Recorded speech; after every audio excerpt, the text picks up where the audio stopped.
Hi guys, CatX2 here, back with some more Corpse Party. And this time, we are going to do a thing that I hadn't figured out last time, and get some actual progress done on finishing the chapter. Yeah. I believe this is where we need to be going? The music room.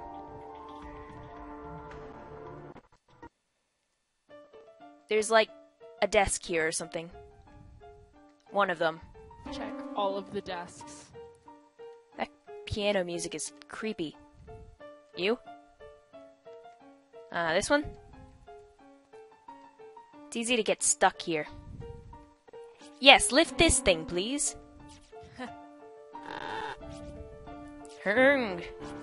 Whoa. There are a few sentences scribbled on the surface of the desk. Cowrie, be very careful around the green goo spattered all over the floor. It can kill you. That's not good. It's a good thing we didn't touch it then. I wanted to touch it.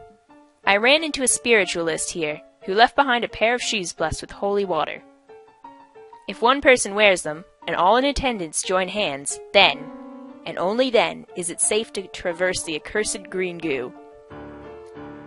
Whenever I see the sorrowful bodies of those who died here, I feel as if I may go mad with worry. I beg of you, survive these ordeals. Live. A pair of shoes with a faint, nearly imperceptible bluish glow catches your eye from under the desk. Take them? Yes. Yeah. Weird glowy shoes. Blessed shoes. Bye. Let me out. Phew.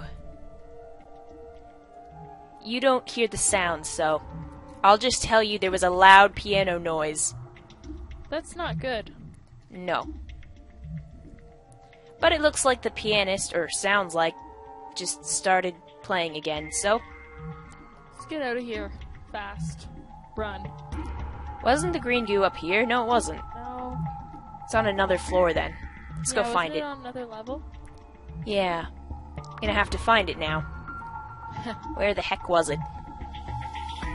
It wasn't here.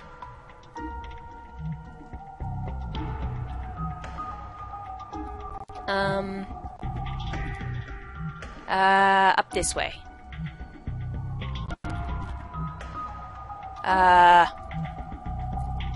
This way?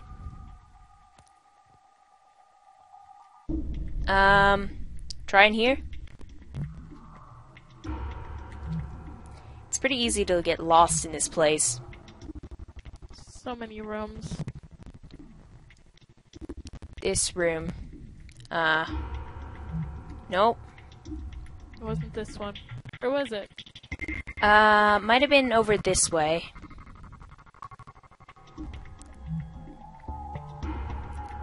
I think it might have been up here. Yeah, it was right here.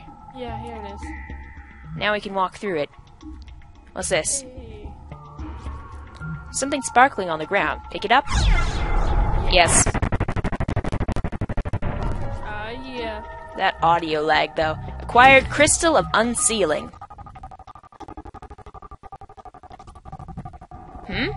What seems to be the problem, Yuka?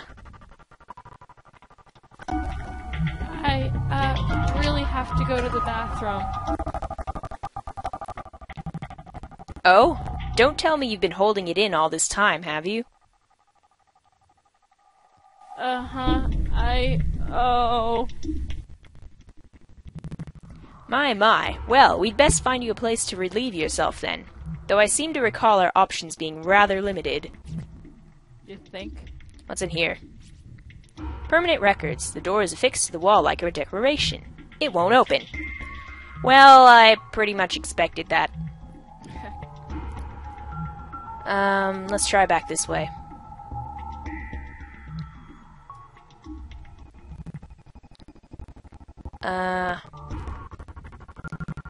It's really laggy in this place for some reason.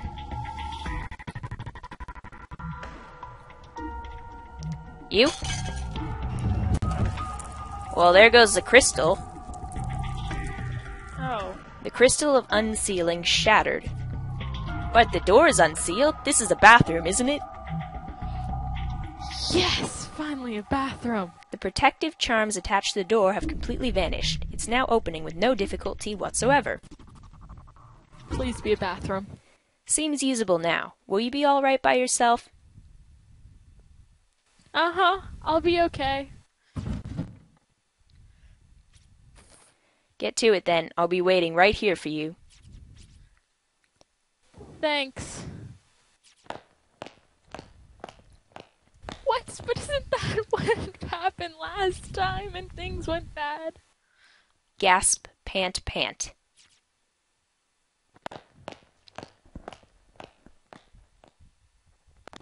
Who's this? Kizami? Kizami, is it really you? Kurosaki, you're alive. You too. Man, are you a sight for sore eyes. Finally, someone else who isn't dead. God-forsaken place that this is.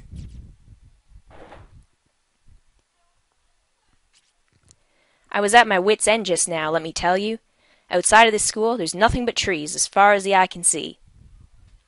I thought about braving the wilderness, but it seems like one of those forests of the lost you see in video games. Once you enter, you can never leave. Hey, that's what I said!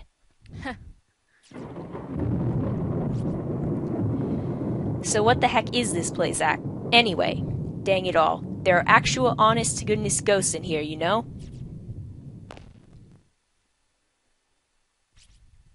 I think we may be stuck here for good. There's no way out for any of us.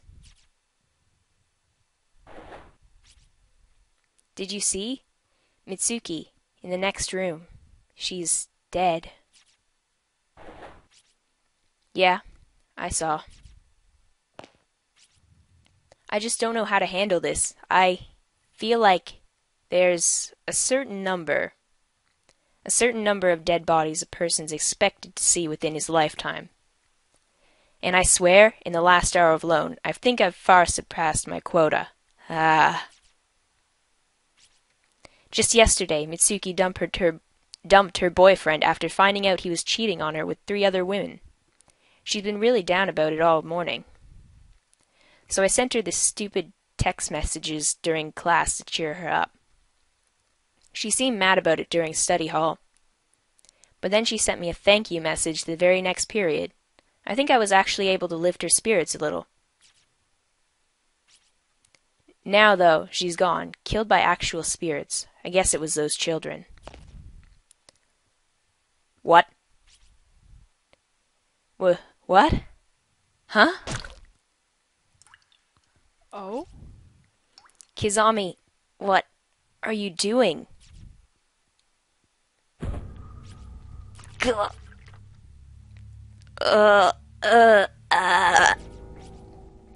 No.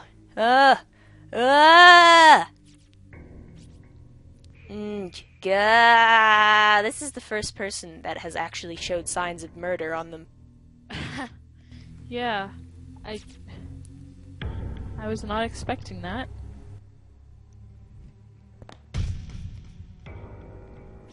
Oh. Kizami! Don't think pushing him was necessary. Within these walls, it doesn't matter if you're killed by them or killed by me. Either way, you're dead.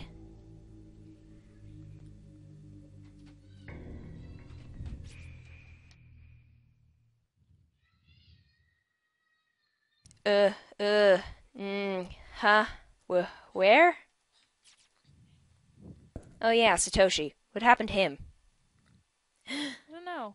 What happened? Where am I? And where's Yuka? Was I knocked out?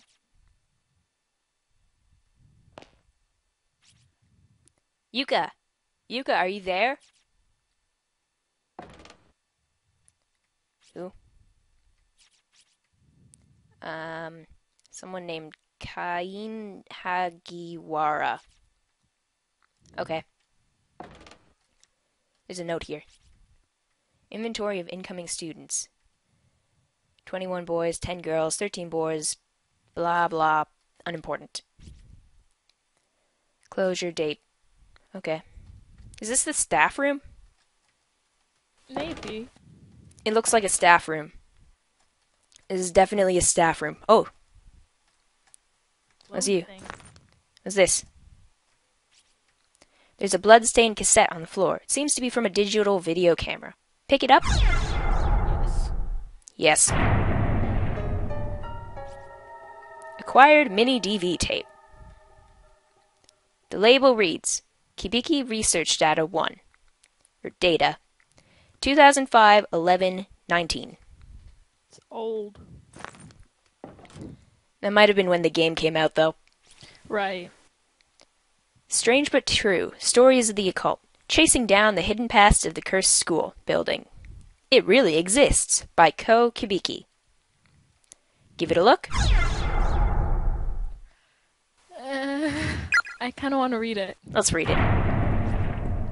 Over the course of several days, a series of incidents occurred within this town in which young children disappeared one after another. Their whereabouts were ultimately discovered through a thorough police investigation, but said findings were very much a worst-case scenario. 3 of the missing children were found dead in a concealed room beneath Heavenly Host Elementary, officially unused throughout the school's history. The 4th missing child was thankfully still alive, quaking in fear on the ground, presumably only moments away from the demise when police arrived. Capping off this nightmarish scene was an adult male member of the school's teaching staff who seemed to be in a state of confusion. In his hands were a pair of bloodied scissors. 1973, 9/18. The surviving elementary school student, after psychological counseling, gave official testimony fingering the scissor man as abductor and murderer. The staff member in question was officially charged with multiple counts of abduction and murder of minors as well as desecration of the dead. He was quickly taken to trial, where an insanity plea spared him from prison or death, but resulted in his compulsory admittance to a mental hospital. Interestingly, the perpetrator of these crimes, who was none other than the school principal's own son, who was widely renowned for his jovial personality. However, due to a mental ailment of unknown origin, he began losing his ability to speak little by little during his years teaching at Heavenly Host. Once his speech was all but gone, he began searching for alternate places of enjoyment, which occupied him for several months prior to the crime. The results of this endeavor were not favorable, however, and most of his days were spent staggering idly through the streets. His reputation quickly degraded. Several months after his admittance to the mental hospital, he managed to slip past the many nurses on duty and escape the premises. Immediately upon doing so, he made his way into the concealed basement room at Heavenly Host Elementary, where he took his own life by hanging. The 3 children he had killed were all Heavenly Host Elementary students, but the one girl who was rescued from the gaping maw of eternal slumber was not.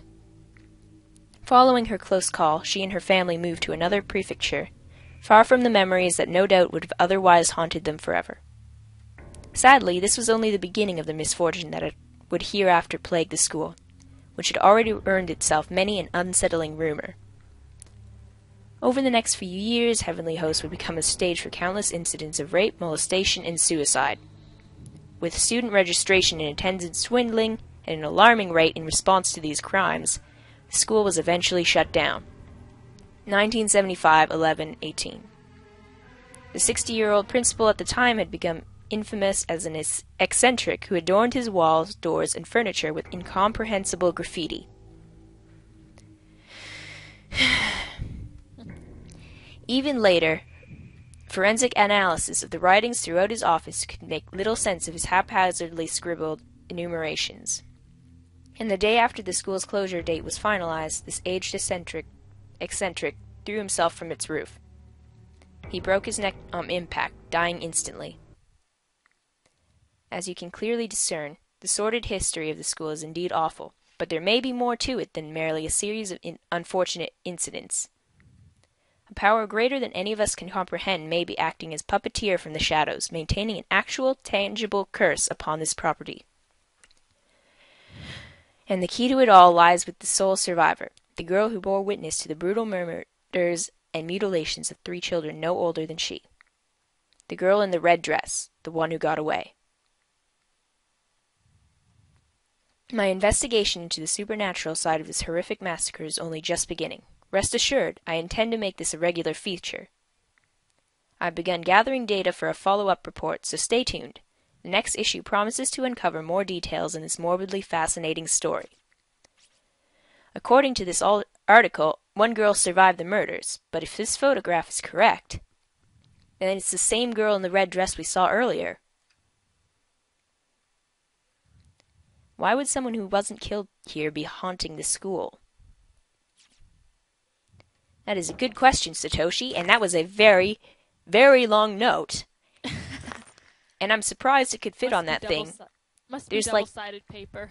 There's like 9 characters on that. Heavenly Host Bulletin. An individual unaffiliated with the school broke into the building last night and killed himself. It's the 3rd such incident. The deceased was a 72-year-old single male from a neighboring prefecture. Okay. Why break in a school to commit suicide? Why a school? Because the school's haunted. True. The ghost probably made him do it. Yeah, well, that too, I guess. Dang, looks like I'm locked in. Who are you? Oh, you're that person. Oh, that's good. To worry so much for another's well-being that torments you to the core. It's an exquisite stigmata that afflicts the living and the dead alike. And you are? Ugh, her eyes are so cloudy, like a dead fish. I am the spirit of a girl who died here. You said that before. Okay. I'm really not sure how to respond to that. Happiness and unhappiness are linked. Whenever one attempts to gain good fortune with little effort, there is always risk. What are you trying to say?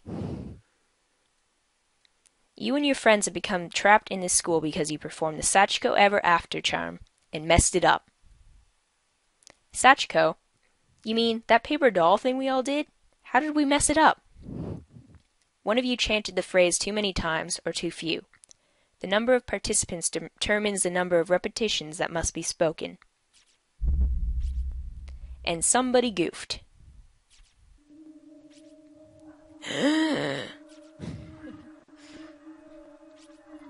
Everybody said it 9 times?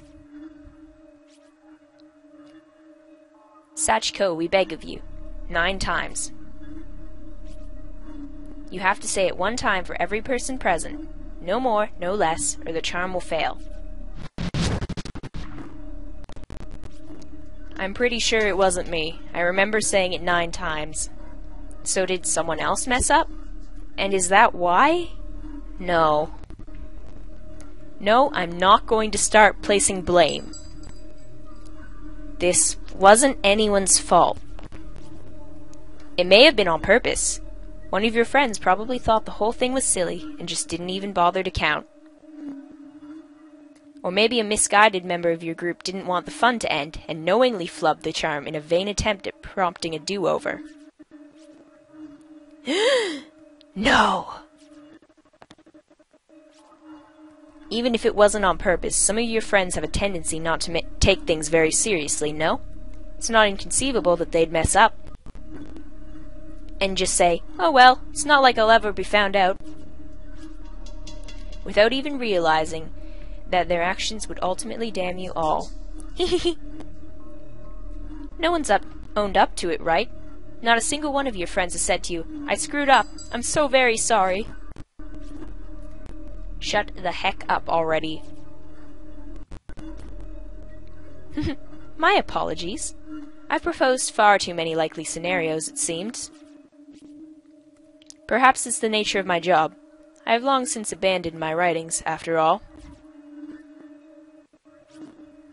You do still have your scrap of paper doll, no? Be sure you hang on to that, and hang on tight. Treat it like a memento. A memento of those who are dear to you, Sorry to cut this short, but I'm in a bit of a hurry here. I seem to have gotten separated from my little sister, and there are still some other people I need to find, too. Such concern for your friends, and all the impulses that go with it, spurring the heart into action. It's truly a noble sentiment. That's all charms really are, you know. They represent one's regards for other people. They're like microcosms of the soul. Whether it be love or hate, all you need is a truly strong emotion to set them off. The stronger it is, the more powerful the charm. Man's hook. What? I'm burning up. Well, wait. Hold on. What are you? Frigid, sweet ball. Like some sort of curse. It feels like my body's on fire. Stop this. Please stop. Ball, sweet, frigid, hook, man, splend.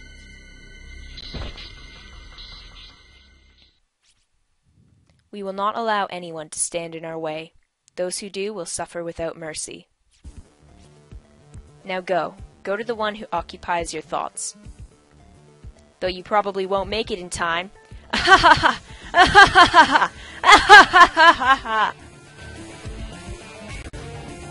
creepy.